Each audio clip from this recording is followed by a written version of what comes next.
Today's analysis target is UBER, Uber Technologies. Welcome to Cyberstock Reports. Today we're going to decode the mystery behind Uber. Just so you know, our analysis is based on data as of December 11th, 2025. And of course, the quick disclaimer, as you see on screen, this is an AI-powered simulation. It is not financial advice. Please always invest at your own risk. All right, let's just jump right in. We've got a real puzzle on our hands today. So here's the question. If our own proprietary models are scoring a stock at a staggering 98 out of 100, why is the market acting like it's completely doomed? This is what we're calling the Uber paradox. And I really want you to understand what a 98 means. We're not just talking a high score here. This is an A rating. It's a signal that the fundamentals are exceptionally strong. So what's going on? What's behind this huge gap between the hard data and what everyone seems to think? That's exactly what we're going to break down. Okay, so the source of all this anxiety, the reason for this gap, it really seems to boil down to one single, really powerful story, this idea of a robotaxi apocalypse. And here it is, the dominant bear case, plain and simple. The market is terrified that autonomous vehicles, and you've heard the hype around Tesla's Cybercab, are going to completely displace Uber's entire driver network. Basically, the fear is that Uber's main asset, its human drivers, is about to become obsolete. And look, to be fair, this fear isn't coming from nowhere. There are some very real, very tangible headwinds that are fueling this bearish view. You've got analyst price target cuts coming from big names like Morgan Stanley.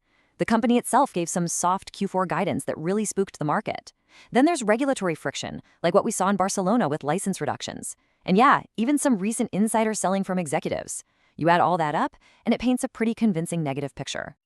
But this is where our analysis really starts to split from the crowd. Because while everyone is focused on these headwinds, the data is pointing to something much deeper, a strategic play that Uber is making.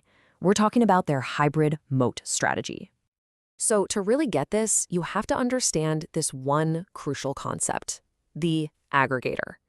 Now, this is a business model where you don't actually own the physical stuff, the cars. Instead, your goal is to become this absolutely essential software layer that owns the one thing that truly matters, customer demand. Think of it like a toll booth on a highway. Uber doesn't really care if a human is driving the car or if a robot is. As long as every single vehicle has to pass through their app and pay that toll, they win. This slide really breaks down how they're pulling it off. It's like a three-step puppet master strategy. First, own the demand. That's all about controlling the customer relationship through the app. They've already built that. Second, partner with the hardware. They're not building the cars. They're integrating robotaxi fleets from companies like Waymo and a Ride right into their network. And finally, step 3, become the layer, the essential platform that connects all types of transport to riders. See? In this model, they're not fighting robotaxis at all. They're actually positioning themselves to just absorb them. Okay, so that's the grand strategy. It sounds good in theory, right? But what about the financials? Is there a real, tangible buffer here against all this market fear? Well, the data suggests Uber is building a financial fortress. And I want you to just take a second to look at this number. $20 billion. Let that sink in. This isn't just some minor capital return program. This is a massive statement of intent from the company's leadership. So what does that $20 billion actually do? Well, it acts as an iron safety net for the stock price.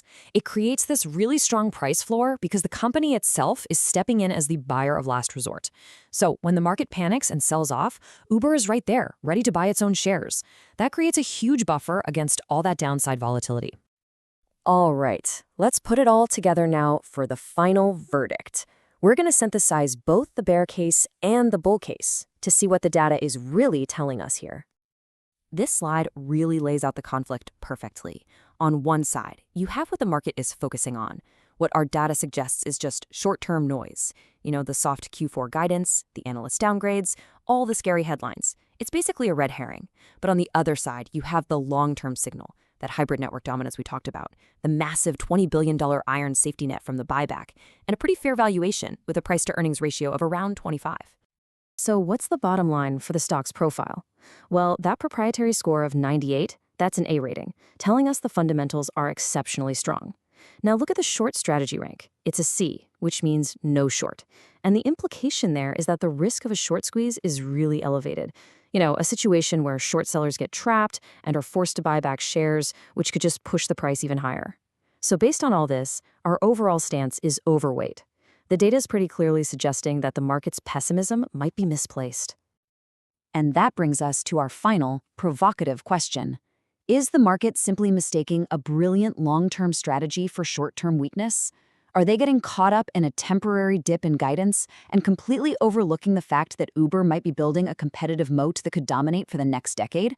Finally, please remember this is an AI simulation. The final investment decision is yours alone.